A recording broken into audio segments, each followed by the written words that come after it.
Bora, galera. Terminamos Romanos 6 com uma frase bem forte que eu senti de repetir nesse vídeo. Pois o salário do pecado é a morte, mas o presente gratuito de Deus é a vida eterna, que temos em união com Cristo Jesus, o nosso Senhor. Vamos lá, Romanos 7, uma comparação com o casamento. Romanos 7. Meus irmãos, vocês todos podem compreender muito bem o que vou dizer. Vocês conhecem as leis e sabem que elas só têm poder sobre uma pessoa enquanto essa pessoa está viva. Por exemplo, a mulher casada está ligada pela lei ao marido enquanto ele estiver vivo. Mas, se ele morrer, ela estará livre da lei que a liga ao marido. De modo que, se ela viver com outro homem enquanto o marido estiver vivo, ela será chamada de adúltera. Mas, se o marido morrer, ela estará legalmente livre e não cometerá adultério se casar com outro homem. O mesmo acontece com vocês, meus irmãos. Do ponto de vista da lei, vocês também já morreram, pois são parte do corpo de Cristo, e agora pertencem a Ele, que foi ressuscitado para que nós possamos viver uma vida útil no serviço de Deus. Pois, quando vivíamos de acordo com a nossa natureza humana, os maus desejos despertados pela lei agiam em todo o nosso ser e nos levavam para a morte. Porém, agora estamos livres da lei, porque já morremos para aquilo que nos mantinha prisioneiros. Por isso somos livres para servir a Deus, não da maneira antiga, obedecendo à lei escrita, mas da maneira nova, obedecendo ao Espírito de Deus. A lei e o pecado. O que vamos dizer então? Que a própria lei é pecado? É claro que não. Mas foi a lei que me fez fazer o que é pecado. Que loucura, né? A lei, a intransigência da lei, que ele se assume aqui pecador por ter cumprido a lei, né? Paulo matou cristãos, né? É pesado, cara. É pesado. Velho Testamento jorra sangue. E o Novo também. É triste, não é fácil, não.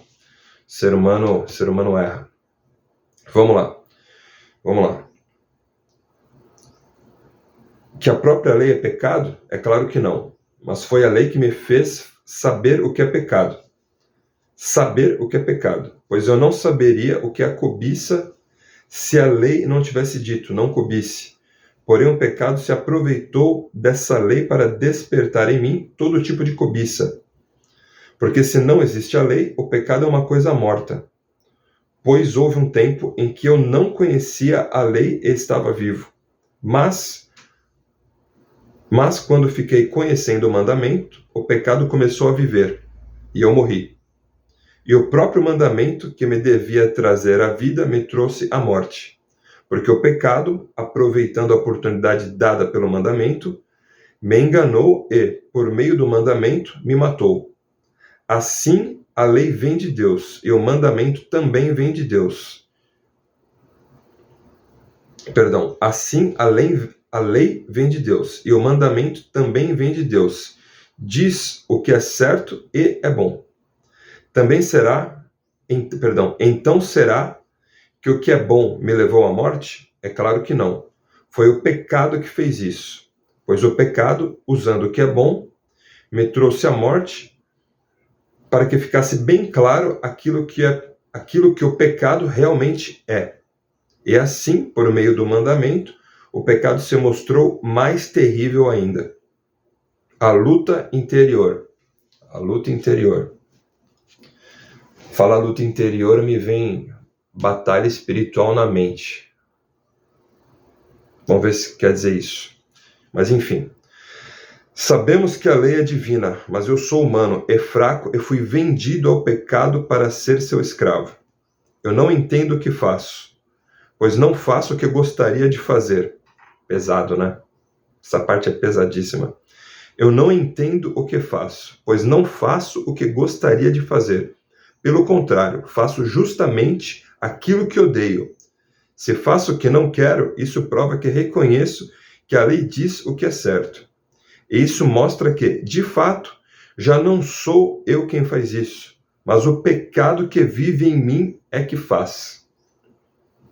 O pecado que vive em mim é que faz. A gente é fraco e pecador, cara. A gente é fraco e pecador. Vamos lá, versículo 18. Pois eu sei que aquilo que é bom não vive em mim. Isso é, na minha natureza humana, na minha natureza humana, nossa natureza humana, pecadora, fraca, má. Vamos lá. Porque, mesmo tendo dentro de mim a vontade de fazer o bem, eu não consigo fazê-lo, pois não faço o bem que quero, mas justamente o mal que não quero fazer é o que faço. Mas se faço o que não quero, já não sou eu quem faz isso, mas o pecado que vive em mim é que faz.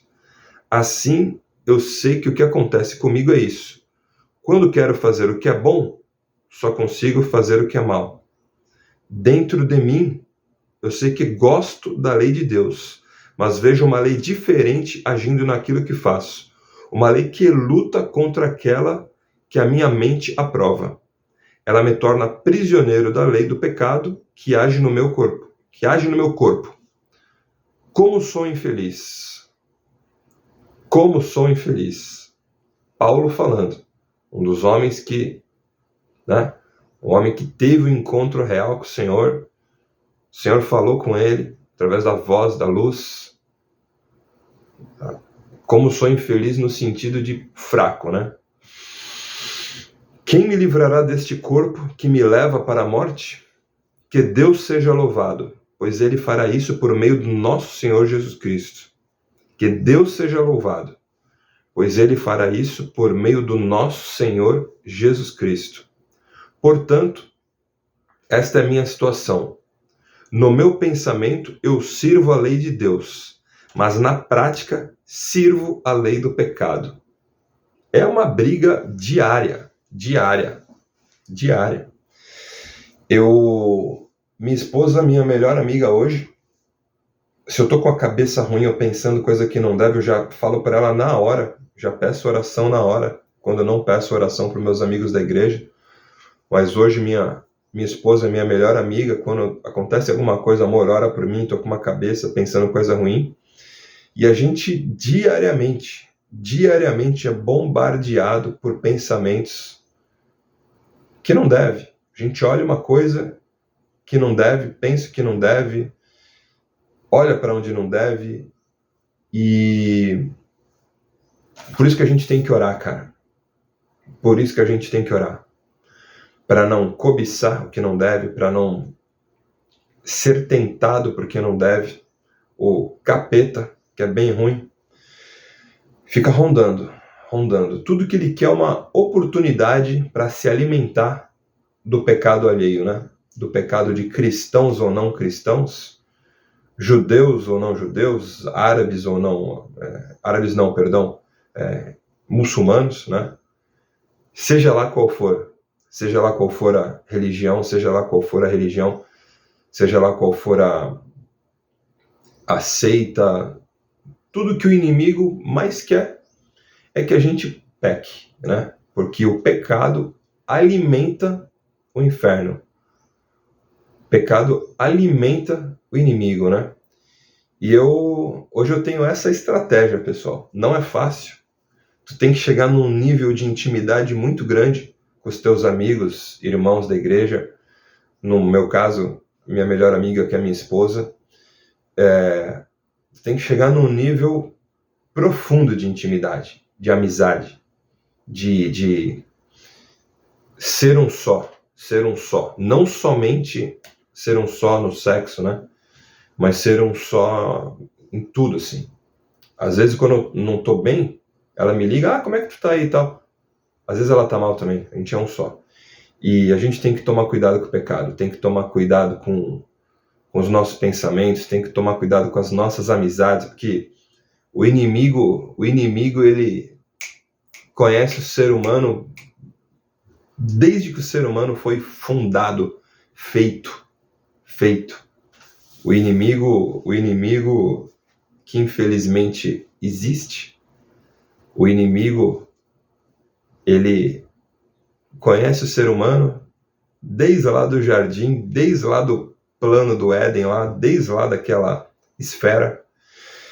E se o inimigo conseguiu persuadir anjos, seres celestiais, que viam a glória de Deus ali, tete a tete, imagina um pobre humano. Imagina um pobre ser humano, um homem, uma mulher, uma criança, adolescente, mais velho, mais novo. Por isso que a gente tem que estar com a guarda levantada. A gente tem que estar com a guarda, ligado, cara. Tudo que o inimigo quer é uma brechinha. Minha sugestão, que eu senti estamos divagando um pouco, né? Mas minha sugestão, o pensamento de pecado surgiu, cara, corta pela raiz, já admite para tua autoridade espiritual, para o teu pai, para tua mãe, ou para o teu irmão mais velho, para o teu amigo mais velho que você considera como irmão, deu ruim, tá com pensamento mal, troca ideia, não fica esperando, não fica flertando com a tentação, não fica flertando com o pecado. Já chega, já confessa, né? Tem uma frase, né? Como é que é? É mais fácil confessar a tentação, é melhor confessar a tentação do que o pecado consumado. Já faz aí alguns anos que eu tô nessa. Ontem, indo buscar a minha filha na escola, eu e minha esposa indo buscar a minha filhinha, para amor, sábado eu tava na padaria, veio uma seta, veio algo que eu vi que não era de Deus ali, para me incomodar. Já confessei na hora, confessa na hora. Melhor confessar a tentação. Confesse a tentação para você não passar pela humilhação e pela morte do pecado. É isso aí, pessoal. Deus abençoe. Bora continuar.